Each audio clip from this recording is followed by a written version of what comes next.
பெரிய பெரிய பஞ்சாயத்தை தீர்த்தது ஞானவேல் ராஜாக்கு தான். உத்தமல்லன் ரிலீஸ் ஆகும்போது எவ்வளோ பிரச்சனை. பேசுவதற்கு ஒரு நியாயம் இருக்கணும். ஏன்னா நீ என்ன செய்தாய். போக்கிரி ப்ரொடியூசர் வந்து 2 கோடி ரூபாய் விசாலுக்கு கொடுத்துருந்தாரு. உன்ன மாதிரி பாயும்புள்ளி ரிலீஸ் ஆகும்போது உனக்கு ஃபோன் பண்ண ஃபோன் ஆஃப் பண்ணிட்டு ஓடி போய் ஒளிஞ்சுக்கினீங்க. உன்னை தயாரித்து ஒரு 20-25 ப்ரொடியூசர் 30 ப்ரொடியூசர் பண்ணல. எவன் வீட்டுக்குன்னா ஒரு தடவை நீ போயிருப்பியா. அதுக்கூட கொடுமை. மதகத ராஜா 30 கோடி பைனான்சியல் ப்ராப்ளத்தில் நிற்குது. நீ பார்த்து கிண்டல் பண்ணுறியா. கௌதம் மேனனுக்கு ஒரு ப்ராப்ளம், உடனடியாக 1 கோடி வேண்டும். இந்த சங்கத்துக்கு உனக்கு ஆதாயத்தம் பண்ணமே பழைய வரலாறு சொல்லணுமா. எத்தனை முறை ரெட்டு கார்டு வாங்கியிருக்கிற ஆந்திரா பிரதேசத்தில். சொல்ல சொல்ல இவன் கண்ணை கசிக அழுதுகினே இருக்கிறான். பிரகாஷ்ராஜ், உன்னை கேட்குறேன், நாங்கள் கட்ட பஞ்சாயத்து பண்ணோமா, நான் சொல்லணுமா? ஆகவே நீ பேசுறதுக்கு முன் கண்ணாடி முன்னாடி நீ பார். நீ யார் சொல்லி நிற்கிறன்றது எனக்கு தகவல் அனுப்பிச்சல. ஒரு பெரிய நடிகர், நீ நில்லு. கேரவனில் உட்காந்து எனக்கு தகவல் வருது. அடுத்தது நீ நில்லு, நாங்கள் இறங்கி காமிக்கிறோம். நீ ஜெயிச்சுட்டு பார்க்கலாம். என்ன டெபாசிட் வாங்குற நாங்கள் பார்த்துட்றோம். இன்னும் நிறைய மேட்ரு வச்சிருக்கிறேன். கிளைமாக்ஸ் இன்னொரு தேதி எப்பப்பா. காலத்தின் அருமை கருதி அகமாலும் தம்பி ரித்தி சொல்லிட்ட மேடையில் விட்டிருக்கும் நாளைய வாகைச்சுடி வளம் இருக்கும் அத்துணை நல்ல இளம் வேட்பாளர்களே, பத்திரிகை சகோதரர்களே, தொலைக்காட்சி தோழர்களே, உங்கள் அனைவருக்கும் என் பணிவான மாலை தமிழ் வணக்கத்தினை மகிழ்வோடு தெரிவித்துக் கொள்கின்றேன். நான் என் மனதில் இருப்பதை பேசிவிடுகிறேன். பிறகு நீங்கள் என்ன கேள்விக்கணைகள் கொடுத்தாலும் அதற்கு நான் பதிலளிக்க கடமைப்பட்டிருக்கிறேன். இந்த தேர்தல் களம் கடந்த பொதுக்குழுவில் நான் இளைய தலைமுறைக்கு வழிவிட்டு நான் தலைவர் பதவிக்கு நிற்க மாட்டேன் என்று அன்று சொன்ன உறுதிமொழி. சொல்வதைத்தான் நாங்கள் செய்வோம், செய்வதைத்தான் சொல்வோம். அந்த வழியில் நான் இந்த தேர்தலில் போட்டியிடாமல் ஒதுங்கியிருந்தேன். விசாலுடைய பேச்சும் நடை உடை பாவனையும் ஒரு தவறான முன்னுதாரணம் இந்த சங்கத்திற்கு வந்துடக்கூடாது என்பதற்காகத்தான் நான் முதலில் ஒவ்வொருவரும் எப்படி எப்படி வருகிறார்கள் என்று பார்த்து நான் அனைவரும் ஒரு சேர இருக்கணும் என்று பேச்சுவார்த்தை நடத்தி கொண்டு இருக்கும் பொழுதுதான் சிவாவை கே முரளிதரன் அவர்கள் மொழிமொந்ததனால் நாங்கள் எல்லாம் சிவாவை தலைவராக பொறுப்பேற்றுக் கொண்டோம். அதற்குள் இடையில் சின்ன சின்ன சங்கடங்கள், அப்புறம் 5 அணியாக களம் காண வேண்டிய சூழ்நிலையில் நானும் பொறுமையாக இருந்து கடைசி நேரத்தில் நான் சிவாவை அழைத்து கொண்டு செல்லும் பொழுது ஒவ்வொரு இடத்திலும் இருக்கக்கூடிய வரவேற்புகள் பார்க்கும் பொழுது உண்மையிலேயே என் கண்கள் பணித்தது. அதில் ஒருவர் மாத்திரம் கேட்டார், என்னதானே எல்லாருமே தனித்தனியாக நிற்கிறீங்க, ஏன் நீ இருந்து இதெல்லாம் ஒன்றா சேர்த்து பண்ணக்கூடாதா? எதிராளி அதாவது நான் நடிகர் சங்கத்தை எந்த காலத்திலும் குறை சொல்ல மாட்டேன். அந்த நடிகர் சங்கத்தை தப்பி தவறி ஒரு காலான் விட்டது. அது விசால். அந்த தம்பியினுடைய எதேச்சதிகாரம், ஆணவம், அகந்தை, அகம்பாவம் அத்தனை ஒன்றடிக்கிற ஒட்டுமொத்த உருவம். அவர் பேசுகின்ற பேச்செல்லாம் அத்துணை தயாரிப்பாளர் மனத்தை கசக்கி வலியை தந்தது. அவர் சொன்னார், நீங்கள்லாம் ஒன்றா சேரணும், அதுக்கு சரியான, ஏன்னா தப்பி தவிர அந்த தப்பு வரக்கூடாது அப்படின்னாரு. அன்றைக்கு நான் மனசில் வச்சேன், அதாவது ஒரு பதவியில் இருந்தால்தான் எங்களை மதிக்கும் நிலை இல்லை. தெரு புழுதியில் கிடந்தாலும் குன்றிமணி நிறம் குன்றி விடுமா? குன்றாது. ஆகவே தம்பி, அதாவது தயாரிப்பாளரே பஜ்ஜி போண்டா விற்பர் என்றும் சாப்பிட்றவங்கன்றோம், அதுக்கு அடுத்தது பரோட்டா வைக்கிறோன்றோம். அதாவது தேசிய விருது பெற்ற ஒரு கலைஞனை, சேரனை 5000 ரூபாய் அவருக்கு கொடுங்க ஏளனம் ஏகடியும் எள்ளி நகையாடுவது என்பது மிக வருத்தத்தை தந்தது. அதனால் தம்பி சிவாவை அழைத்து ராதாவுடன் சேர்ந்து செயல்படுங்கள் என்றேன். இன்னும் பல பேர்களை அணுகி ஒரு சேரம் ஒரே களத்தில் நிற்கும் என்றும் நான் முயற்சித்தேன். இப்படிப்பட்ட சூழலில் நாங்கள் இந்த சங்கத்துக்கு, அதாவது பேசுவதற்கு ஒரு நியாயம் இருக்கணும். ஏன்னா நீ என்ன செய்தாய் எங்களை குறை சொல்வதற்கு? நீ என்ன செய்தாய்? நான் சொல்லக்கூடாது, பல கோடிகள் தந்திருக்கிறேன். உன் அணியிலே ஒரு உபத்தலைவர் இருக்கிறார். 2012 நீதானே என் பொன் வசந்தம் படம் திரையிடுவதற்கு ஃபினான்சியல் சிக்கல். நான் ஹைதராபாத்தில் இருக்கிறேன். அங்கிருந்து ஃபோன் வருகிறது, கௌதம் மேனனுக்கு ஒரு ப்ராப்ளம், உடனடியாக 1 கோடி வேண்டும் என்று. அங்கிருந்து பேங்க்குக்கு சொல்லி 1 கோடி டிரான்ஸ்ஃபர் பண்ணுற. போய் இப்போ கௌதம் மேனனை கேளு. கௌதம் மேனனை நீ கேட்கணும். உன்ன மாதிரி பாயும்புள்ளி ரிலீஸ் ஆகும்போது உனக்கு ஃபோன் பண்ண ஃபோன் ஆஃப் பண்ணிட்டு ஓடி போய் ஒளிஞ்சிக்கினீங்க, மறக்க முடியுமா? நாங்கள் அன்னைக்கு ஒரு விநியோகஸ்தரும் எக்ஸிபிட்டருமான லத்தி பிறகு 2 பேர் தான் அந்த பாயும்புள்ளி ரிலீஸ் பண்ணுறது 25 லட்சம் பொறுப்பெடுத்துனாங்க. இது சிவாக்கு தெரியும். அந்த நேரத்தில் ஒருத்தர் வந்து என்கிட்ட கொடுத்து, இந்த மாதிரி போக்கிரி ப்ரொடியூசர் வந்து 2 கோடி ரூபாய் விசாலுக்கு கொடுத்துருந்தாரு, அந்த பணத்தை வந்து கொடுக்க முடியல, கிட்டத்தட்ட 2011 கொடுத்தாரு. இந்த நேரத்தில் வந்து அவர் வந்து ஒரு தயாரிப்பாளருக்கு 50,000 ரூபாய் கொடுக்க சொல்லி கடிதம் கொடுத்துருக்கிறாரு. அந்த கடிதத்தை வந்து விசாலுக்கிட்டே காமிக்கிறேன். அது என்ன, இந்த பிரிட்ஜுன்னா சூரியநாராயண செட்டி ஒரு மீட்டிங் அக்காடு ஹோட்டலில் கூப்பிட்டு கேட்குறேன், சார் நான் குத்துறேன் சார். எப்படி பணிவு, ஒரு ஒரு ஒரு ஒரு மதிக்கும் தன்மை. சார் நான் குத்துறேன் சார், 2 வருடமாக 25 குத்துறேன். சரி தம்பி, நீ சொல்கிறதுக்காக நான் சொல்கிறேன்னு அந்த தயாரிப்பாளர் கூப்பிட்டு விசால் வந்து 25 தந்துருந்துச்சு, வெயிட் பண்ணு. அந்த படம் ரிலீஸ் ஆன பிறகு கூட நீ வந்து எத்தனை படங்கள் ரிலீஸ் பண்ணியிருக்கிற, ஒன்றை வாக்குறுதி ஏதாவது ஒன்று காப்பாற்றிடுவா. இப்போ ஒருத்தர் வீட்டுக்காக போய் ஓட்டு கேட்குறிய, உன்னை தயாரித்து ஒரு 20-25 ப்ரொடியூசர் 30 ப்ரொடியூசர் பண்ணல, எவன் வீட்டுக்குன்னா ஒரு தடவை நீ போயிருப்பியா சொல்லு. ஆகவே தயாரிப்பாளர்கள் ஓட்டு வாங்குவதற்காக அவர்கள் இல்லம் தேடும் செல்ற தம்பி, உன்னை வைத்து நடுரோட்டு நின்று கொண்டு இருக்கிறான் பார். அந்த தயாரிப்பாளர் வடார்காடுலேருந்து ஒருத்தர் சொன்னார், சார் 8 படம் தொடர்ந்து லாஸ் சார். திருச்சியிலேருந்து சொல்கிறாங்க எல்லா படமும் லாஸ் சார். அதை பட்டியலிடணுமா? இதை கொடுக்குறேன். பொய் சொல்ல, நாங்கள்லாம் ஆதாரத்தோடு சொல்லுவோம். திமிரு, சிவப்பதிகாரம், தோரணை, சத்தியம், வெடி, சமரு, பட்டத்து யானை, நான் சிகப்பு மனிதன், தீராத விளையாட்டு பிள்ளை, மருது, ஆம்பலை, கதகளி, பாயும்புலி, கத்தி சண்டை. என்ன இது? இத்தனை படம் எடுத்து பைடான்ஸில் ரொம்ப வருத்தப்படுறாங்களே, வேதனைப்படுறாங்களே. அதுக்கூட கொடுமை மதகத ராஜா 30 கோடி ஃபைனான்சியல் ப்ராப்ளத்தில் நிற்குது. அந்த அந்த நிறுவனமே ஒரு சூழலில் வந்து பூட்டு போடுற அளவுக்கு சூழல் உன்னை வச்சு படம் எடுத்து என்ன கஷ்டப்படுறாங்க. அவங்களுக்கு அந்த படத்தை எடுத்துறது இந்த நிமிஷத்தில் நீ போகிறானே, நீ என்ன பொய் சொல்கிற? உன் பக்கத்தில் நிற்கிறார் பாரு ஒரு தம்பி, யார் அவர் பேர்? ஞானவேல்ராஜா. அவர் யார்? அவர் ஒரு படத்தை எடுத்து ரிலீஸ் பண்ணுறது 3 முறை ஃபினான்ஷியல் கிரிட்டிசைஸில் நிற்குது.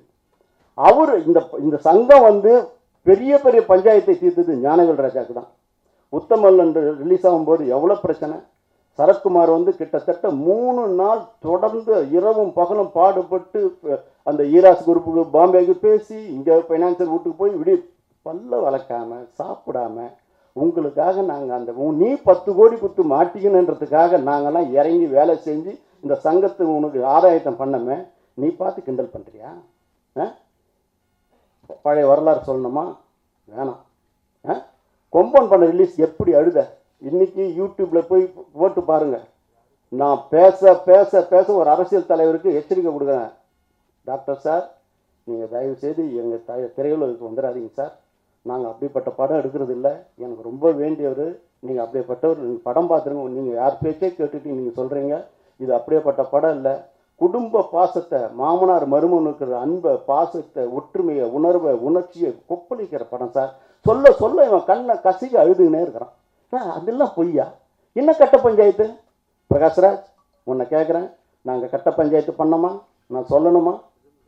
உனக்கு என்னென்ன பிரச்சனைகள் வந்துக்குது, அந்த பிரச்சனைகள் இந்த தானி எந்த வகையில் உதவி செய்கிறேன். ஏன்னா இந்த நேரத்தில் உனக்கு செய்த உதவி சொல்வது எது கொச்சை, அது நான் பண்ணக்கூடாது. சோம்பேறிகள்னு சொல்கிற தயாரிப்பாளரை நீ சுறுசுறுப்பானவரா? எத்தனை படத்துக்கு ஒழுங்காக கால்ஷீட் கொடுத்துருக்குற? எத்தனை முறை ரெட்டு கார்டு வாங்கியிருக்கிற ஆந்திரா பிரதேசத்தில்?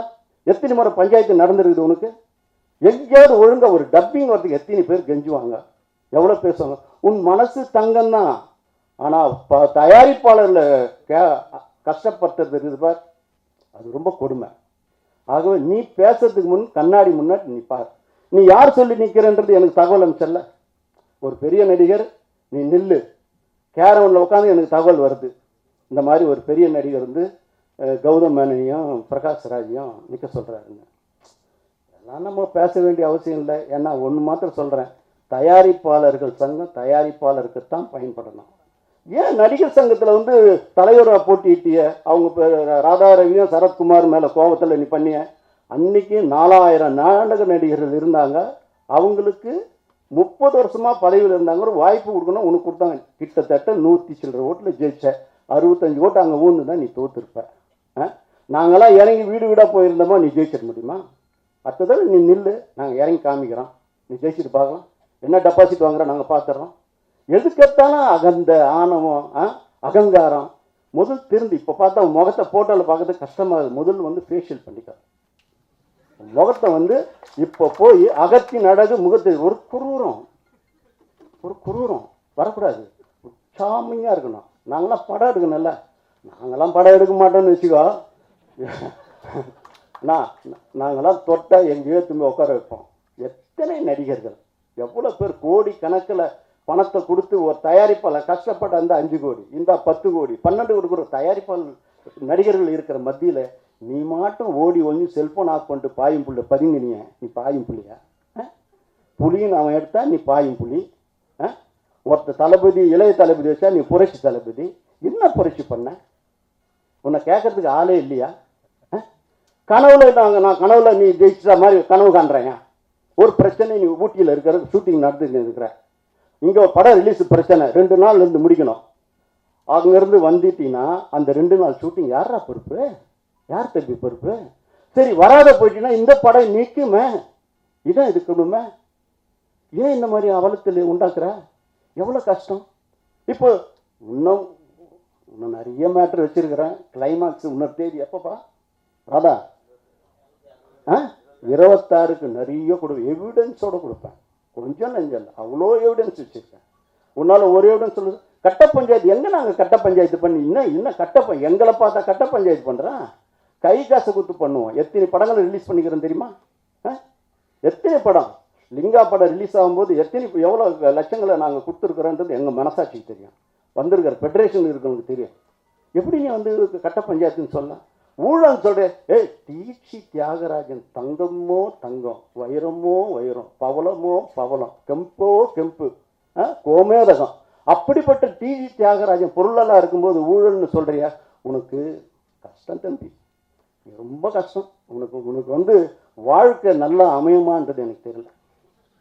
ஏன்னா பொய் புகன்றால் போஜனம் கிடைக்காதுன்னுவாங்க. ஆனால் உங்கள் அப்பா நல்லவர், உங்கள் அம்மா நல்லவர், உங்கள் அண்ணன் நல்லவர். உங்கள் அண்ணனை போய் கேட்டுப்பார். ஒரு சின்ன ஒரு பிரச்சனை, நான் எந்த மாதிரி அவருக்கு கூட நின்னேன்னு நான் தான் பார்க்குறதில்ல. நான் பிரகாஷ்ராஜ் நம்மெல்லாம் ஒத்துமையாக தானே இருக்கிறோம். எதுக்கு இனம் முதி கலாச்சாரம் இதெல்லாம் வேணாம். நம்மளாம் சகோதர வாழ்ந்து சந்தோஷமாக வாழணும். தயவுசெய்து இனம் பிரித்து மதம் பிரித்து மொழி பிரித்து பேசாதீங்க ப்ளீஸ். இன்னும் எவ்வளோ கேள்வி கேட்டாலும் நான் பதில் சொல்லுவேன். நீங்கள் கேட்டீங்கன்னா நான் பதில் சொல்கிறேன். ஆகவே அதாவது இந்த தேர்தலில் எனக்கு வந்து பிரச்சனைகள் இண்டஸ்ட்ரியில் வரும் நிறைய வரும். அப்போ தோல் கொடுக்கும் தம்பி தூயோன் ராதாகிருஷ்ணன், அந்த சைடு சிவா, இந்த களத்தில் சென்ற இடம்லாம் சீரான வரவேற்பு இருக்கும் பொழுது, ஏன்னா நான் நல்லது நிறைய பண்ணியிருக்கேன். எல்லாரும் ஏன் நிற்கல போகிற இடத்துலலாம் நிற்கலன்னு ராதாவையும் கேட்குறாங்க, மற்றவங்களையும் போகிறவங்க அத்தனை பேரையும் கேட்குறாங்க, ஏன் தான் சார் நிற்கல, ஏன் தான் சார். நான் கொடுத்த வார்த்தை காப்பாற்றுறேன். ரெண்டாவது, செய்த வாக்குறுதிகள் அத்தனையும் அரசாங்கம் செய்ய வேண்டியதை தவிர, காவல்துறை செய்ய வேண்டியதை தவிர அத்தனையும் முடிச்சிருக்கிறோம். கேளு, பொறுப்பாரு. நீ நடிகர் சங்கத்துக்கு வாக்குறுதி கொடுத்திய, என்ன செஞ்ச? 5 நடிகர்கள் படம் எடுத்து நாங்கள் இலவசமாக நடிச்சு கொடுத்து நடிகர் சங்க கட்டடம் கட்டினேன்ன. நீயும் 10 படம் நடிச்சுட்ட, உன் ஆரியாவும் 10 படம் பண்ணிட்டாரு, ஜீவா 5 படம் பண்ணிட்டாரு, அது விஷ்ணு விஷால் 4 படம் பண்ணிட்டாரு. இத்தனை பேரை சேர்ந்து இலவசமாக நடித்து பண்ணித்தாரன்னு சொன்ன வாக்குறுதி எங்கே போச்சு விஷால் தம்பி? எங்கே போச்சு? தப்பு. ஒன்று சொன்னால் சொல்லுல நில்லு, சொல்லும் செயலும் ஒன்றாகும். அதுதான் நமக்கு வாழ்க்கைக்கு நன்றாகும். ஆகவே அதுவும் செய்யறதில்லை. அப்புறம் நடிகர் சங்கத்தை கட்டடம் கட்டிட்டு நான் வந்து கல்யாணம் பண்ணிப்பேன், அதுவும் பண்ணாத இருக்கிற, கட்டடத்தையும் கட்ட காணும். என்ன செய்ய போகிற? எல்லாரையும் எடுத்தேன் கவுத்து. உன்னை கேள்வி கேட்டால் நீ தூக்குனா, நீ வந்து போண்டா பஜ்ஜி சாப்பிட்ற தயாரிப்பாளர் சங்கம்னு சொன்னதுக்கு உன்னை வந்து சஸ்பெண்ட் ஆர்டர் கொடுத்தா நீ என்னை நீக்கிட்டான்னு சொல்கிறிய. தம்பி நீ ரித்தி சொல்கிறாரு 100 பேரை தூக்கிட்டேன்னு, அது எப்படிப்பா தம்பி? உனக்கு ஒரு பக்கம் நியாயம், நீ ஏளனம் செய்வ, ஏகடியம் பண்ணு, சோறு போட தயாரிப்பாளர் கேவலப்படுத்து, அது ஒரு நியாயமா? தப்பு தம்பி. இன்னும் நிறைய வச்சிருக்கிறேன், நிறைய இருக்குது. அடுத்து விவரத்தோடு வரும். யார் யார் கடிதம் கொடுத்துருக்குறாங்க, அதான் நடிகர் சங்கமே எனக்கு ஒப்புதல் கொடுத்துருக்குது கடிதம், மறந்துட வேணாம். அதுவும் எல்லா கைக்கும் போய் சேரும். ஆகவே இப்போ யார் யார் சகோதரர்கள் நீங்களாம் அடுத்த பயணிக்க வேண்டிய பயணத்துக்கு நான் இடையூறாக இருக்க விரும்பலை. நீங்கள் ஏதாவது கேள்வி கேட்டிங்கன்னா தாராளமாக கேளுங்க. ஏன்னா கேள்வி கேட்கும்போது நானும் பதில் சொல்கிறேன். அதுக்காக சந்தர்ப்பம்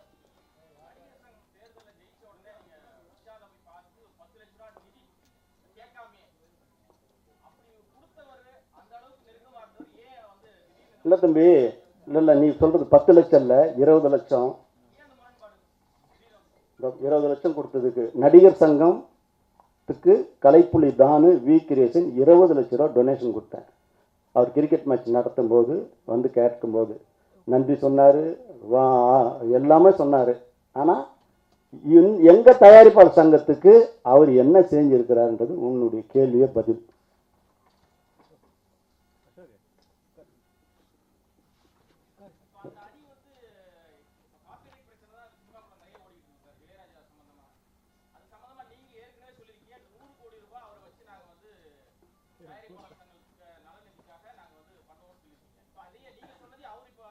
இல்லை அவர் வந்து அதாவது நுனிப்புல் மேயது, ஆய்ந்தறிந்து படிக்கிறது கிடையாது.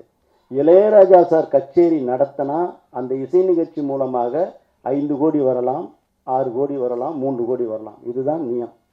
ஆனால் தொன்று தொட்டு வரக்கூடிய கிட்டத்தட்ட ஒரு 70 ஆண்டு கால திரையுலக வரலாற்றிலே HMV மூலமாக MS விஸ்வநாதன் சாரும் KV மகன் சாரும் இளையராஜா சாரும் லட்சக்கணக்கான பாடல்களை பதிவு செய்து அவர்கள் விற்பனை செய்து கொண்ட HMV-யுடன் நாங்கள் கோர்ட்டில் கேஸ் போட்டிருக்கோம்.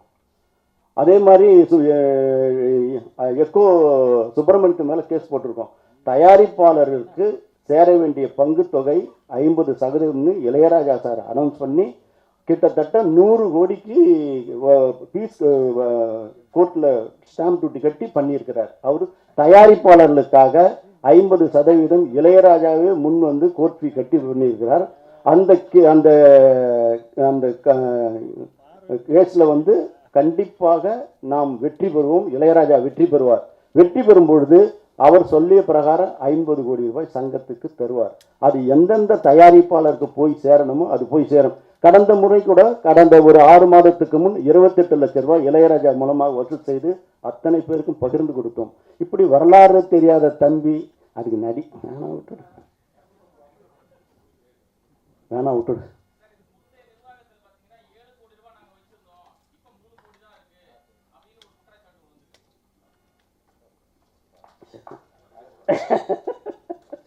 அதாவது 1ஆம் கிளாஸ் அறவேக்காடுன்னு சொல்லுவாங்க பேர். நான் உடனே இந்த மாதிரி 7 கோடி வச்சுருந்தோம், 3 கோடி தான் இருக்குதுன்னு சொன்னோன்னே நான் உடனே ஆடிட்டருக்கும் பேங்க்குக்கு ஃபோன் பண்ணி உடனே அந்த லெட்டர் சர்டிஃபிகேட் கொடுங்க. ஏன்னா எங்களுக்கு தெரியுமே என்ன வருதுன்னு. அப்படி பண்ணும்போது ஆடிட்டர் சர்டிஃபிகேட்டும் பேங்க் சர்டிஃபிகேட்டும் இப்போ இருக்குது. நாங்கள் 14ஆம் தேதி பிப்ரவரி மாதம் 2ஆம் தேதி பண்ணும்பொழுது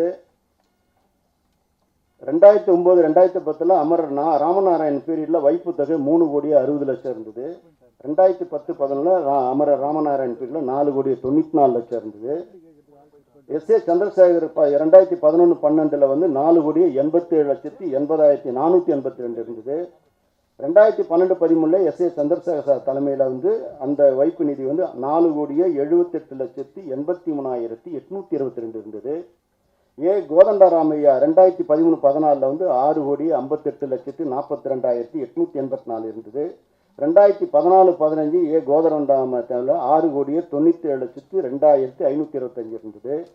2015-16 தானு ஆகிய என்னுடைய தலைமையில் 7 கோடி 73,46,850 இருந்தது.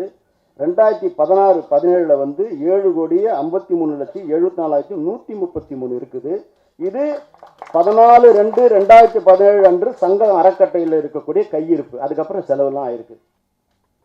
ஆகவே 14 பிப்ரவரி மாதம் 2017 அன்று நம்மளுடைய கையிருப்பு பேங்க்கில் வைப்பு தொகை சேர்த்து 7,53,74,134 இருக்குது.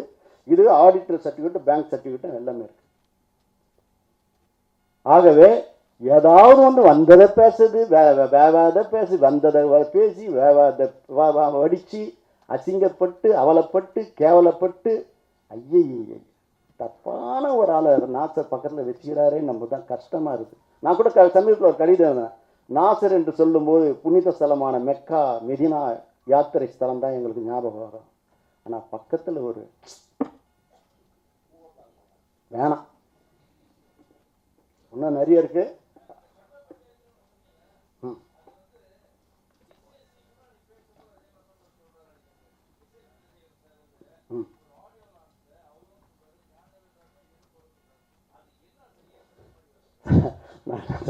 அதாவது என்னையே நான்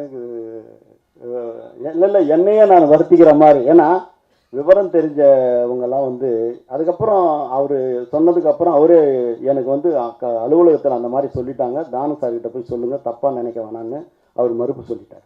யார்? எஸ்ஏ சந்திர சார். ஏதோ தெரியாதனமாக நான் எல்லாம் வந்து ஓட்டுக்காக வரும்போது இப்படிலாம் சொன்னாங்க, இப்படிலாம் இருக்குதுன்னு. நான் கவுன்சிலில் கேட்கும்போது ஆமான்னு ஒருத்தர் சொல்லிட்டாங்க. அங்கே சில புள்ளுவிகள் இருக்கோம். ஏன்னா நாங்கள் இருந்தால் கட் அண்ட் ரைட்டாக இருப்போம், கை காசை போட்டு தான் சாப்பிடுவோம், கை காசு போட்டு தான் செலவு பண்ணுவோம். உங்களுக்கே தெரியும் எத்தனை படங்கள் நான் கையிலேருந்து காசு கொடுத்து ரிலீஸ் பண்ணியிருக்கிறேன்னு. இதோ இப்போ உதாரணத்துக்கு சொன்னேன், எத்தனை மேட்ரு இருக்குது, 1 2 இல்லை. பன்மணி திரள் போட்டு அத்தனையும் எங்கள் மணி உதவித்தொகையாக தான் இருக்கும். ஆகவே அவர் அப்போவே எங்களுக்கு ஃபோன் பண்ணி மற்றவங்கிட்ட சொல்லி அனுப்பிச்சார். ஞானவேல் ராஜா வந்து கவுன்சிலுக்கு அரணைஜார் போட்டுன்னு வரக்கூடிய மனிதர், என்னத்தை பண்ணுற சின்ன பிள்ளை. அதனால் அது நம்மக்கிட்ட வளர்ந்த பிள்ளை, அது நல்ல குடும்பத்திலேருந்து அது உருவாக்கி விட்டாங்க. ஆனால் அது இப்படி ஒரு பேர் வைத்து கொடுக்குது அந்த குடும்பத்துக்கு, ரொம்ப கஷ்டமாக இருக்குது. நன்றி. ஏதாவது கொஸ்டின் கேட்டால் நான் பேசுகிறேன். அது சொல்ல கட்டப்பஞ்சம் அவர் நம்ம சொல்லிட்டாருன்னு சொல்கிறேன்.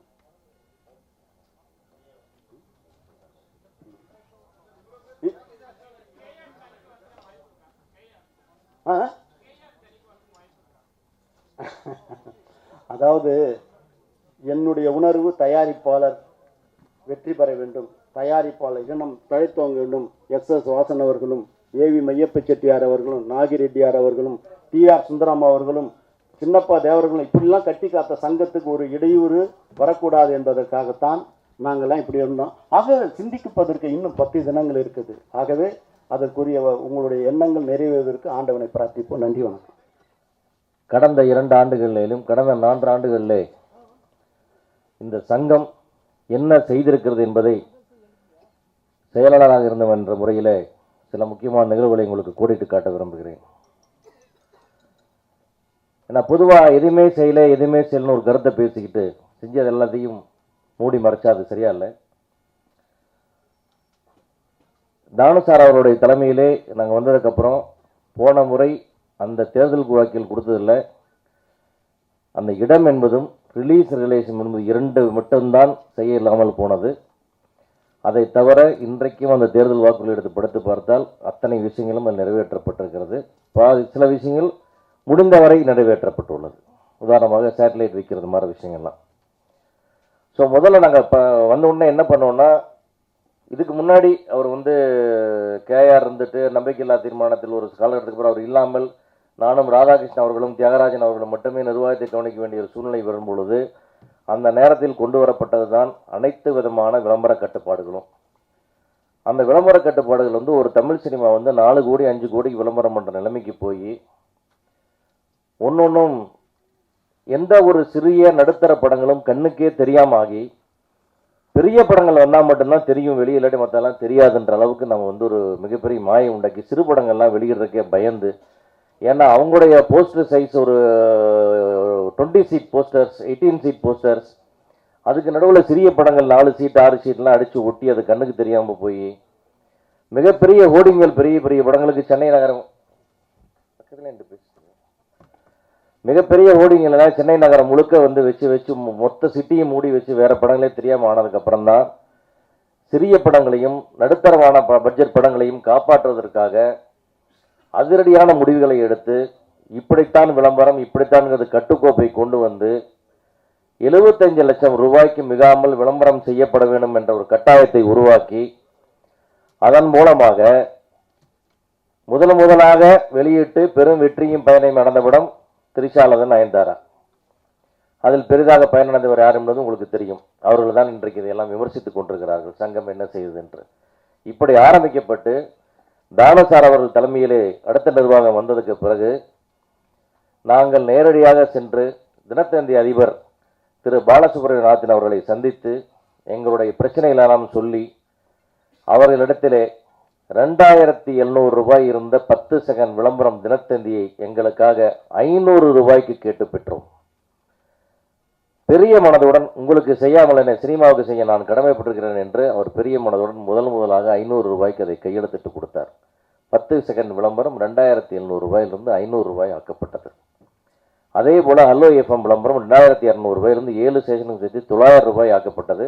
இந்த ரெண்டையும் அந்த மாமனிதர் எங்களுக்கு செய்து கொடுத்ததாலே அதை உதாரணமாக கையில் எடுத்துக்கொண்டு பாரிவேந்தர் அவர்களை அணுகி புதிய தலைமுறையிடம் அதே 500 ரூபாய்க்கு 3000 ரூபாய் போய் கொண்டிருந்த விளம்பரத்தை 500 ரூபாய்க்கு நாங்கள் பெற்று வந்தோம்.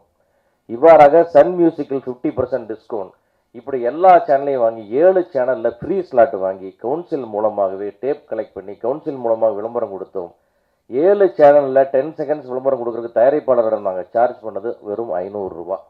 7 சேனல்லையும் சேர்த்து சிறிய படங்களுக்கும் நடுத்தர பட்ஜெட் படங்களும் இதை விட எந்த ஒரு ஆந்திராவில் கூட எவ்வளோ அசோசியேஷன் இருக்குது, 10 செகண்ட் கம்மியாக வாங்கி தர்றாங்க. அந்த மாதிரி இந்த மாதிரி எங்கேயுமே இந்தியாவில் கிடையாது, அந்த மாதிரி வாங்கி கொடுத்தது கிடையாது. அந்த அளவுக்கு மிக சிறப்பான சேவையை சிறிய படங்கள் நடுத்தர படங்களுக்கு பண்ணி கொடுத்தோம். பெரிய படங்களுக்கு வேணுங்கிற அளவு விளம்பரத்தை அவங்க டிவியில் பண்ணிக்கிட்டாங்க.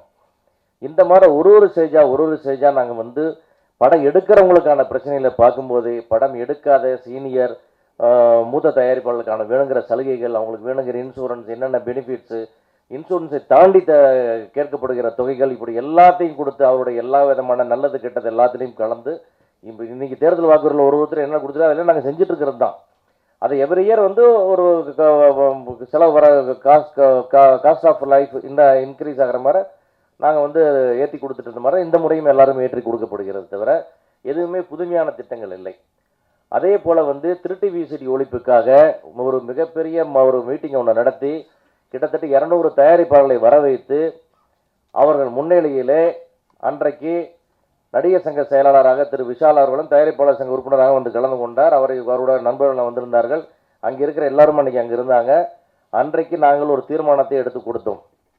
இந்த பைரசி ஒழிப்பதற்காக ஒரு விங் ஒன்றை உருவாக்குவது, அதன் தலைவராக விஷால் இருக்க வேண்டும் என்றும் அதற்கு கீழே அவர் கமிட்டி எவ்வளோ பேர் வேணால் அவர் போட்டுக்கலாம். இதற்காக தனியாக ஒரு அலுவலகம் எடுத்து கொடுக்கப்படும். அவர்களுக்கு தேவையான எக்யூப்மெண்ட்ஸ் வாங்கி கொடுக்கப்படும். அவருக்கு வேணுங்கிற டெக்னீஷியன்ஸ் கொடுக்கப்படும். அதுக்கான மந்த்லி எக்ஸ்பென்ஸ் கொடுக்கப்படும். அத்தனையும் சங்கம் ஏற்றுக்கொள்ளும். இதை பொறுப்பை ஏற்று விஷால் செய்வதாக ஒப்புதல் அளித்து விட்டு நாங்களும் ஒப்புதல் அளித்து விட்டு சென்றோம். அதன் பிறகு ஒரு நாள் கூட அதற்கு அவர் பதிலளித்ததே கிடையாது.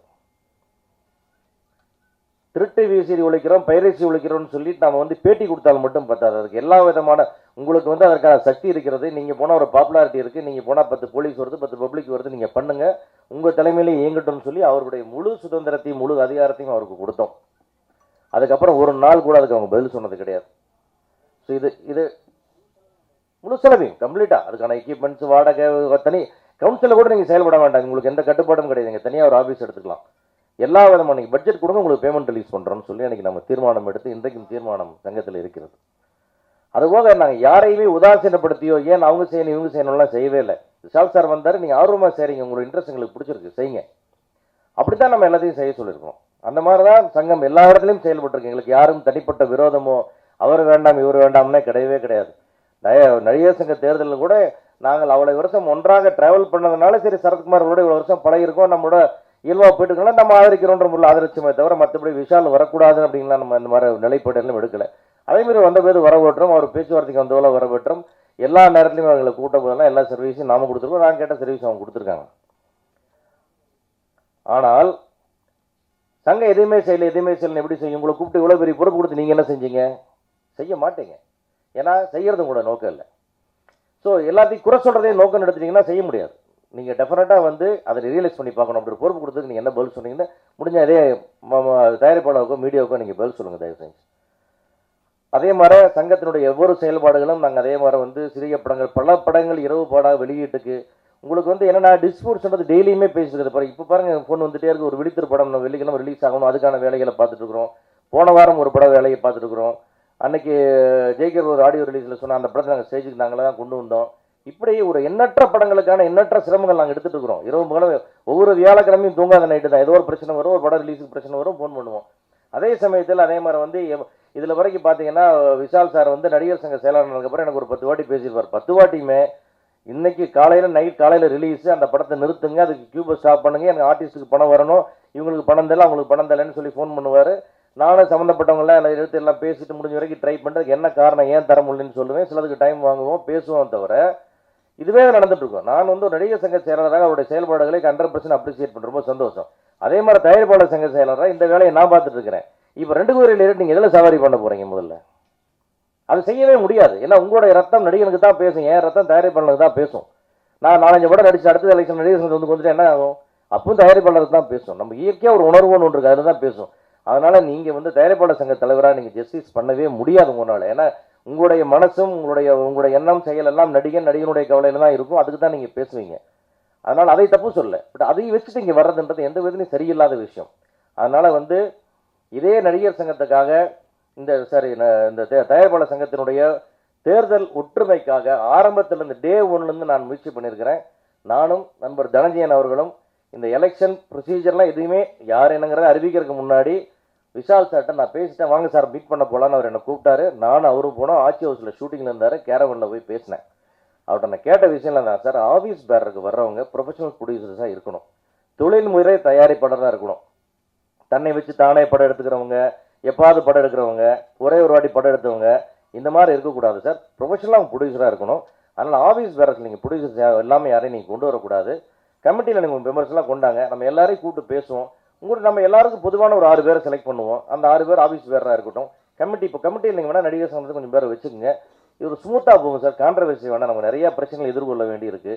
அதனால் இது வேண்டான்னு நான் அவர்கிட்ட சொன்னேன். அவர் சொன்னார், இல்லை சார் நான் வந்து எங்களுடைய 27 பேருமே கம்ப்ளீட்டாக புதுமுகமாக வரப்போகிறோம், பழைய ஆள் யாரையுமே வச்சு சேர்ந்து எனக்கு ஐடியா இல்லைன்னாரு. சரி அப்போ உங்கள் இஷ்டம் சார், இது இப்படி பண்ணனா சொல்லுங்கள், நம்ம எல்லாரும் ஸ்மூத்தாகவே எல்லா டீமுமே மெர்ஜ் பண்ணிக்கலாம், அங்கே 2 பேராக போட்டு பண்ணிக்கலாம்னு சொன்ன தவிர நான் நிற்கிறேன் நீங்கள் ஆதரிங்க, நீங்கள் நிற்கிறேன் நான் ஆதரிக்கிறேன்ற பேச்சுவார்த்தைக்கே போல தனஞ்சயன் சாருக்கு நல்லா தெரியும். இது அந்த ஷூட்டிங் தான் நடந்து, அவர் கூட இருந்த முருகராஜுக்கு தெரியும். இது விஷால் சார் கூட மறுக்க மாட்டார். ஆனால் ஒரு தவறான மனிதர் மேடையில் எடுத்துகிட்டு என்ன பேசுகிறாரு, நான் போய் இப்படி கேட்டேன் அப்படி கேட்டேன் அப்படின்னு அசிங்கமாக பேசுகிறேன். அதையும் அவர்கள் ரசித்தது தான் எனக்கு ரொம்ப அவமானமான விஷயம். ஒருத்தர் தவறாக பேசுகிறான்னா அவன் தவறாக பேசுகிறார். அதை மேடையிலிருந்து தட்டி கேட்க கூட முடியாதுங்க. என்ன நிர்வாகத்தை நடத்திட போகிறேன்னு எனக்கு தெரியல. மிக தவறாக ஒருத்தர் பேசுகிறாரு, அவர் எப்படி கண்டிக்கணும்? நீங்கள் பகிரங்கமாக கண்டிக்கணும். அப்போ தான் வந்து அவங்களுக்கு பயம் இருக்கும் ஃபியூச்சரில். ஏன்னா அவரை வச்சு நீங்கள் நிர்வாகமே நடத்த முடியாதுன்னு எல்லாத்துக்குமே தெரியும். நாங்கள் நிர்வாகம் நடத்தி பார்த்துட்டோம், அவர் என்னென்ன பண்ணுவார்னு எங்களுக்கு தெரியும். சரி அது போகட்டும், அந்த வேண்டாவதங்களை இப்போ உள்ளே பரவே விரும்பல. அது மாதிரி சமாதானத்துக்கு தான் நான் முயற்சி பண்ணேன். அதே மாதிரி நான், தானு சார், ராதாகிருஷ்ணன், இங்கே இருக்கிற அவ்வளவு பேரும் எல்லாரும் சேர்ந்து ஒரு வாட்டி எஸ்ஐ சார் ஆஃபீஸில் ஒரு சமாதான பேச்சுவார்த்தை நடத்தணும். கேஆர் எல்லாருமே வந்தாங்க பேசணும். அங்கேயே அப்படி தான் பேசணும். நான் விட்டு கொடுக்குறேன் முதலாளா, நீங்கள் எல்லோரும் ஒன்றாகுங்க, நமக்கு இந்த அடிபேதங்கள் வேண்டான்னு சொன்னேன். நான் அங்கேயும் அதுக்கான உடன்பாடு ஏற்படல. திருப்பி நான் வந்து நிற்கிறேன், எல்லாரும் யாராவது நான் விட்டு கொடுக்குறேன்னா யாரோ உடன்படுங்கன்னு சொன்னேன். அப்புறம் நான் நிற்கிறதா கொஞ்ச நாள் கூட எந்த வேலையும் பார்க்காம அமைதியாக இருந்தேன். திருப்பியும் பார்த்து சரி இது வேறு வழியே இல்லை, இனி யாருமே ஒன்றாக மாட்டாங்க போது நான் வித்ரா பண்ணிவிட்டு இதில் எனக்கு சரியாகப்பட்ட என்னோடு கிட்டத்தட்ட வந்து ஒரு 4 வருஷம் செக்ரட்டரியாக ட்ராவல் பண்ணேன். ராதாகிருஷ்ணன் சார் எனக்கு பர்சனலாக தெரியும். இவங்க கூடவே இருக்கிற எல்லாத்துக்கும் என்ன தெரியுமோ அதை விட எனக்கு ரொம்ப பெட்டராக தெரியும். அவருடைய அனுபவமும் எடுத்த படங்களும் குறைவு என்பதை நான் கூட ஒப்புக்கிறேன். ஆனால் அவருடைய மனசு தயாரிப்பாளருக்கு சர்வீஸ் பண்ணுங்கிற மனசு, அதில் எந்த விதமான இரண்டாம்ங்கிறதுக்கு இடமே கிடையாது. டோட்டலாகவே ஒரு மாதிரி சர்வீஸ் மைண்டட் பர்சன் அவர் வந்து ஒவ்வொரு சர்வீஸுக்கும் பேட்டி கொடுத்துட்டு ஃபோட்டோ எடுத்துகிட்டு போக முடியாது. எனக்கு நமக்கு அந்த தயாரிப்பாளருக்கு அந்த வசதி இல்லை. அதனால் வந்து ராதாகிருஷ்ணன் சார் வந்து 2 இயர்ஸ் இந்த 4 இயர்ஸும் என் கூட நான் இந்த அனுபவபூர்வம் எது சொன்னாலும் அதை அப்படியே அக்செப்ட் பண்ணிட்டு அதுக்கு வேணுங்கிறதெல்லாம் செய்வார். எந்த ப்ரொடியூசர் பண்ணலாம் 24 ஹவர்ஸ் அவைலபிளாக இருந்த 2 ஆஃபீஸ் பேரர்ஸ் ராதாகிருஷ்ணன் சாரும் நான் தான், வேறு யாருமே கிடையாது. நான் தைரியமாக அடிச்சு சொல்லுங்கள், யார்கிட்ட வேணுங்க இருக்கிற மெம்பர்ஸ் எல்லாத்துக்கும் தெரியும். எதுவாக இருந்தாலும் நாங்கள் தானு சார்ட்ட ஃபோன் பண்ணி கேட்போம், செய்யுங்க பாரு செஞ்சிருவோம், நாங்கள் போவோம் செஞ்சிருவோம். ஆஃபீஸில் வந்து எல்லா வேலையும் பார்த்துருக்குறோம் நாங்கள். அது மாதிரி எல்லா சர்வீஸ் மைண்டட் ராதாகிருஷ்ணன் தான் இதுக்கு பெட்டர் நான் நினச்சேன். ஏன்னா அவருக்கு மட்டும்தான் உழைக்கிற உடம்புலையும் தெம்பு இருக்குது, மனசுலையும் இடம் இருக்குது, 2மே தகுதியானவர் அவருங்கிற அடிப்படையில் தான் அவர் என்னை ஆதரித்தேன். அதுதான் தானு சார் வந்து இல்லைடா தம்பி நம்ம எல்லோரும் சேர்ந்து போவோம், இது நம்ம அணியணியாக பிரிஞ்சு நின்று கடைசியில் வேறு யாராவது நம்ம வெளிவிட்டுற வேண்டாம் அப்படின்னு சொன்னாங்க. உண்மைதான் அது. கடைசியில் வந்து தப்பாயிடுன்னு சொல்லி நம்ம அவர் ஆதரித்தோம். அதே மாதிரி அவர் கூட இருக்கிற ராஜன் சார் அவர் பண்ணாத போராட்டங்களில் அவர் வந்து விஹெச்எஸ் கேசட் காலத்துலேருந்து அவர் போராடி பார்த்துட்டார். அவர் எடுத்த போராட்டங்கள் அவர் தனிப்பட்ட முறையில் அவர் சந்தித்த கஷ்டங்கள் அவமானங்களுக்கு வந்து அளவே கிடையாது. அதே மாதிரி பாண்டியன் சார் வந்து எங்களுடைய சினிமாவின் பொற்காலம் வந்து ராமநாராயணன் சாருடைய காலம். அந்த காலகட்டத்தில் செயலாளராக இருந்து அவ்வளவு பிரச்சனைகளை தீர்த்து வச்சு ஒரு ப்ராப்ளம் இல்லாமல் இந்த இண்டஸ்ட்ரியை பார்த்துக்கிறதுல முக்கியமான பங்கு வகிச்ச ஒரு சிவசக்தி பாண்டியன் சார். அதே மாதிரி உங்களுக்கு எல்லாம் தெரியும் விஜயமுரளி எவ்வளோ ஒரு சர்வீஸ் ஓரியன்ட் பர்சன் அப்படின்னு உங்களுக்கு தெரியும். அதே மாதிரி வந்து ஜேஎஸ்கே சதீஷ் அவர் ஒரு பாரம்பரியமான குடும்பத்திலிருந்து வந்தவர். அதுக்கு மேலே அவர் வந்து நிறையா வந்து விருதுக்கான படங்களை வாங்குவது வெளியிடுவதுங்கிற மாதிரி நிறைய ஆர்வம் உள்ள ஒரு சினிமாவில் ஒரு கிளாஸான டேஸ்ட் உள்ள ஒரு தயாரிப்பாளர் அவர். சுரேஷ் காமாட்சி அவர் வந்து நான் வந்து ஒரு 25 வயசில் என்ன ஸ்பீடில் இருந்து அந்த ஸ்பீடில் அவர் இருக்கிறார். இப்போது அவரை கொஞ்சம் ஸ்பீடு மட்டும் கண்ட்ரோல் பண்ணி கொண்டு வந்து ஒரு அற்புதமான நிர்வாகி. அவரெல்லாம் வந்து இங்கே வந்து இருந்து பண்ணாங்கன்னா ரொம்ப நல்லாயிருக்கும். இருக்கிற 21 பேரும் தேர்ந்த நிர்வாகிகள் இவங்களெல்லாம் ஆதரிக்கணும் முடிவெடுத்து தான் நாங்கள் பண்ணணும். அதே மாதிரி அந்த நிர்வாகத்தில் வந்து ஒரு பிரச்சனை வரும்பொழுது 2 தயாரிப்பாளர்கள் வந்து கம்ப்ளைண்ட் கொடுத்து இது பிரச்சனை எங்களுக்கு வேறு வழியே இல்லை உயிர் போகிற பிரச்சனைன்னு சொல்லி ஒரு நாள் கவுன்சிலில் நைட்டுக்கு வந்து தயாரிப்பாளர் சங்கத்து நிர்வாகிகள் அத்தனை பேரும் வந்து ஒரு இடத்துல முடிவெடுத்து சரி இவர் வந்து சொன்ன வார்த்தையை காப்பாற்றல அந்த படத்துக்கு நம்ம வந்து ஒத்துழைப்பு கொடுக்கக்கூடாதுன்னு முடிவெடுத்து அதை செயலாளராக செயல்படுத்தியதற்காக தனிப்பட்ட முறையில் நான் சந்தித்த துயரங்களும் அவமானங்களும் அளவற்றது. எதுக்காக பண்ணோன்னா கவுன்சிலுக்காக தான் பண்ணோம், செக்ரட்டரியாக தான் பண்ணோம். அந்த படம் எடுப்பதிலோ எடுக்காத பொருளில் எனக்கு 100 ரூபா லாபம் இல்லை, நஷ்டம் இல்லை. இப்படி நிர்வாகிகள் சொந்த பிரச்சனைகளை அடுத்தவங்க பிரச்சனை சொந்த பிரச்சனையை எடுத்துகிட்டு செஞ்சு தான் இந்த சங்கத்தில் பழக்கம். ஒரு நாளும் இந்த 100 ரூபா பெனிஃபிட்டுக்கு இந்த யாரும் இங்கே வேலை செய்யலை. இதை வந்து எல்லாரும் புரிஞ்சுக்கணும். அதே மாதிரி தயாரிப்பாளர்களுக்கு வந்து ஒரு விஷயம் முக்கியமாக எடுத்துக்கணும். நம்முடைய நிர்வாகத்தை கவனிப்பவர்கள் முழு நேர தயாரிப்பாளர்களாக இருக்கணும். அவங்க பார்ட் டைம் ஜாப் பண்ணுறவங்களாக இருக்கக்கூடாது. அவங்களுடைய மேனேஜர்களை வச்சு சங்கத்தை நடத்துபவர்களாக இருக்கக்கூடாது. கேரவனில் கையெழுத்து போட்டு நடத்துகிற சங்கம் இங்கே இருக்கக்கூடாது. இதை நம்ம ரொம்ப சீரியஸாக எடுத்துக்கணும் கொஞ்சம். ஏன்னா இது வந்து ஒரு முழு நேரம் கவனிச்சால் கூட செஞ்சு முடிக்க முடியாத ஒரு சங்கம். அது மற்ற சங்கம் மாதிரி அவங்க அதை எவ்வளோ ஈஸியாக எடுத்துக்கூடாது. ஏன்னா பிரச்சனைகள் நிறையா இருக்குது. அது ஒரு நாள் தீர்க்க முடியறதில்லை. மாறி மாறி எல்லாமே மெம்பர்ஸோட பிரச்சனையே போடுது. 2 மெம்பருக்குள்ளேயே பிரச்சனை வருது. இது எல்லாத்தையும் தீர்க்கிறதுனா ரொம்ப மெனக்கெட்டு நிறைய டைம் எடுத்து நிறைய பேஷன்ஸோடு பண்ண வேண்டியிருக்கு. இதுக்கெல்லாம் வந்து அதுக்கு நேரம் செலவழிக்கக்கூடிய மனசுள்ள நிர்வாகிகள் தான் வரணும். மிக திறமையான இயக்குனர் ஒரு கௌதம் வாசுதேவன் மாதிரி ஒரு நான் மிக மிக மதிக்கக்கூடிய இயக்குனர். அவரெல்லாம் வந்து அவரோட கிரியேட்டிவ் விட்டுவிட்டு இங்கே எங்கே வந்து இதில் பண்ணி இதை பேசி இவ்வளோ பிரச்சனையை தீர்த்து இதெல்லாம் வந்து யோசிச்சு பார்க்கவே ரொம்ப கஷ்டமாக இருக்குது. ஏன் இப்படிலாம் முடிவு எடுக்கிறாங்க? இது எப்படி சரியாக வரும்? எப்படி சங்கம் செய்யும்? எல்லாத்துக்கும் ஒரு மேனேஜர் போட்டு செய்ய போகிறாங்களா? இவ்வளோ வேலைப்பாடுகளை வச்சுட்டு இவங்கெல்லாம் வந்து இதை செய்ய முடியுமா? இது வந்து ஒரு விளம்பரத்துக்கும் இந்த ஒரு ஸ்டண்ட்டுக்கு வேணால் நான் யூஸ்ஃபுல்லாக இருக்கலாம். கண்டிப்பாக அது வேலை செய்யறதுக்கு இந்த சங்கத்தை நடத்துறதுக்கு ஆகவே ஆகாது. தயவு செஞ்சு நீங்களாம் ரியலைஸ் பண்ணுங்கள். மெம்பர்ஸ் அவங்க ரியலைஸ் பண்ணலன்னா பரவாயில்ல, தயாரிப்பாளர் ரியலைஸ் பண்ணுங்கள். அதே மாதிரி சொல்கிறேன், நாங்கள் புதுசாக நிர்வாகத்தை கொடுக்குறோம், மாற்றி அமைக்க போகிறோம், புரட்சி பண்ண போகிறோன்னு சொல்கிறீங்க. தினமும் ஹோட்டல், தினமும் பார்ட்டி, தினமும் கவர், தினமும் தங்கம்.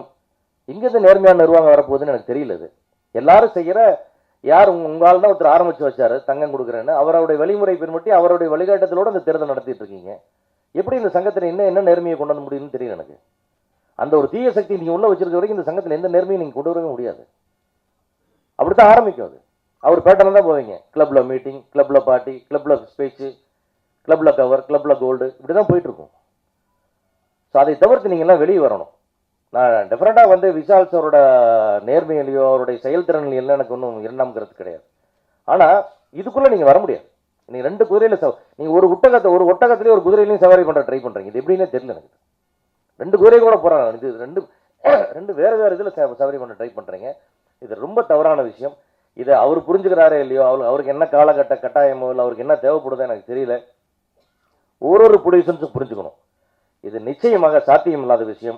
இந்த தயாரிப்பாளர் சங்கத்தை மிகப்பெரிய அழிவுக்கு கொண்டு போய் விட்டுவிடும். ஏன்னா இந்த தயாரிப்பாளர் சங்கங்கிறது பெப்சியோட அரவணைச்சு போகணும். அங்கே கொஞ்சம் பேசணும், கொஞ்சணும், கெஞ்சணும், அதையும் தான் செய்யணும். ஃபெடரேஷன், சேம்பர் எல்லாருமே நம்மளோட சீனியர் மோஸ்ட் பீப்புள். அங்கே போய் நம்ம யாருமே நான் தான்ற போஸ்ட்லாம் கொடுக்க முடியாது. ஸோ யார் என்ன பதவியில் இருந்தாலும் இறங்கி பேசி அவங்களுக்கு புரிய வச்சு பக்குவமாக சின்ன சின்ன விஷயங்களை அட்ஜஸ்ட் பண்ணி போகணும். எங்கே போனாலும் சவுண்டு சத்தம் போடுறது, உடனே ஒரு மீட்டிங் போடுறது, பேட்டி கொடுக்குறதுன்னு ஆரம்பிச்சோம்னா கண்டிப்பாக வந்து இந்த இண்டஸ்ட்ரி போய் சேர இடம் வேற மாதிரி இருக்கும். அதுக்கான இது அதுக்கு இல்லை. அதனால தான் நான் வந்து முதலாளாக வெளியே வந்து இந்த நிர்வாகம் வரட்டும், இவங்க செய்யட்டும், நாம் கூட இருப்போம். தானு சார் இருக்கிறாரு, அவர் கூட தான் இருப்பார். அவருக்கு பின்னாடி நிறையா பதில்களை சொல்ல போகிறார். அவர் சொல்லுவார், அவர் இங்கே நாங்கள் எப்படி கூட இருப்போம். அதே மாதிரி வந்து ஒரு படத்தை எடுத்து நாங்கள் ரிலீஸ் பண்ணி கொடுப்போம்னு சொன்னால் தமிழகம் எங்கும் ஆஃபீஸ் திறந்து படங்களை வெளியிட்டு, சின்ன படங்களை வெளியிட்டு, அவங்களோட எல்லா ரைட்ஸுக்கும் வந்து எல்லா விதமான பிஸ்னஸை பண்ணி கொடுத்து, டிஜிட்டல் ரைட்ஸை தனியாக விற்று, இப்போ வந்து புதுசாக வந்து யூனிட்டி என்டர்டைன்மெண்ட் ஒரு பெங்களூர் ஒரு கம்பெனி வந்து செட்டாப் பாக்ஸ்லேருந்து எங்களுக்கு வந்து அவங்க வந்து 60 படங்கள் ரைட்ஸ் வாங்கி ஆல்ரெடி வச்சுருக்கிறாங்க. இன்னும் 60 படங்கள் 120 படங்களோட வந்து சின்ன படங்களை பேக்கேஜ் உள்ளே கொண்டு வந்து பெரிய படம் ஒரு படம் பார்த்தா இந்த 5 படங்கள் இலவசம் சின்ன பசங்களுக்கு கொடுத்து பெரிய படத்தில் ரெவென்யூ வந்து நமக்கு ஷேர் 20% கொடுக்குறதா சொல்லியிருக்காங்க.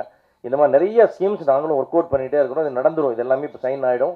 அந்த மாதிரி சிறிய படங்களுக்கு எப்படி ரிலீஸ் பண்ணி கொடுக்க முடியும், எப்படி இந்த காஸ்ட் கவர் பண்ண முடியுன்றது எல்லாத்துக்கும் நாங்கள் ஒர்க் அவுட் பண்ணி சொல்கிறோம். வீணான வெறும் அறிவிப்பு திட்டங்கள் இது கிடையாது. இது எல்லா சிறிய படங்களும் தயாரிப்பாளர் சங்கத்தின் மூலமாகவே ரிலீஸ் செய்யப்படும்.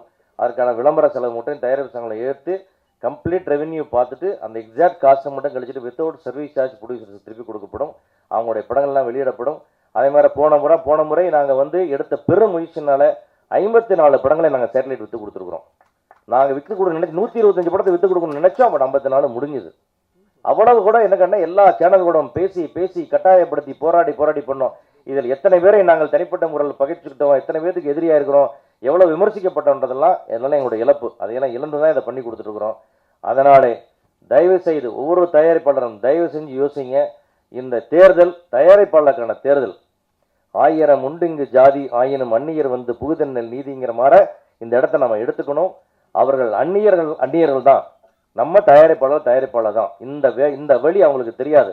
பிரசவ வழி தாய்க்கு மட்டும்தான் தெரியும். தயாரிப்பு ப்ரொடக்ஷனோட வெளியும் டெலிவரி பெயினும் தயாரிப்பாளனுக்கு மட்டும்தான் தெரியும்.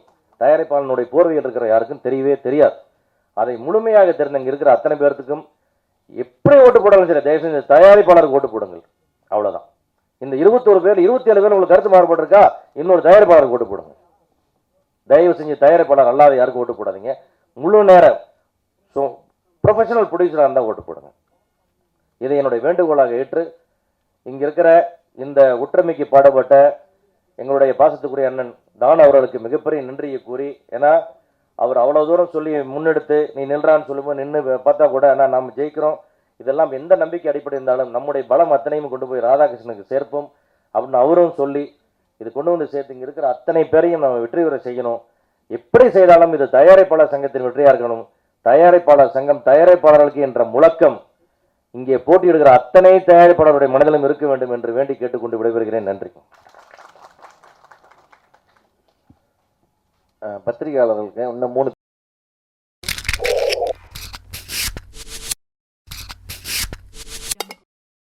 நான் தான் ஒத்துக்கிறேனே சொல்லிட்டாமே, அது பணம் தாங்க கால கொடுமை. இதெல்லாம் மாற்றணும் துடைக்கணும்னு நினைக்கிறோம். என்கிட்ட உண்மை செத்து போச்சு, நேர்மை செத்து போச்சு. அவனை வாயை திறக்க விடாமல் அடைக்கணும். வீட்டுக்கு கூட 5000 கொடுத்துருது. ஏலம் விட்டுலாம். தேர்தல் முறையை தூக்கிட்டு ஒரு டெண்டர் ஏலம் விட்டுறலாம். இந்த இலவசங்களுக்கு கையேந்தி நிற்கிற ஒரு கேடுகட்ட நிலை. இப்படி யாருக்கும் ஆதரவே இல்லைன்னு சொல்லவங்கிட்ட போய் நம்ம நான் என் கட்சிகளின் ஆதரவை நான் கேட்டு போகல. அது கூட நிற்க ஒரு கூட்டம் இல்லை. கொடுக்கும்போது பார்த்தீங்களா, தேர்தல் ஆணையமே சொல்லுது தஞ்சாவூர் அரவக்குறிச்சியில் ஏன் வந்து தேர்தலை தள்ளி வச்சிங்கன்னா அதிகப்படியாக பணம் கொடுத்துட்டாங்கன்ட்டு. வெறும் மனிதர்களுக்கு மட்டும் நாங்கள் ஸ்கூட்டிக்கு 50 விழுக்காடு மானியம் தரம்னு பேசி இங்கே ஒன்றும் பண்ண முடியாது. அவ்வளவு தன்மானம் கட்டவன் இல்லை. நான் மக்களின் ஆதரவு தான் இங்கே எதிர்பார்த்து. வேளாண்குடி மகன் தலைநகரில் போய் மண்டையோட வச்சுக்கிட்டு கோமணத்தை கட்டிட்டு போராடிட்டு இருக்கான். பற்றி எரியுதுல. அப்படி ஒரு நாள் ஒரு புரட்சி, இந்த கேடுகட்ட பணநாயகத்தை தூக்கி வீசணும்டான்னு அப்படி ஒரு புரட்சி வரும். ஒரு நாள் வரும். அது எப்பங்க வர்றதுன்னா நம்ம தான் வர வைக்கணும்.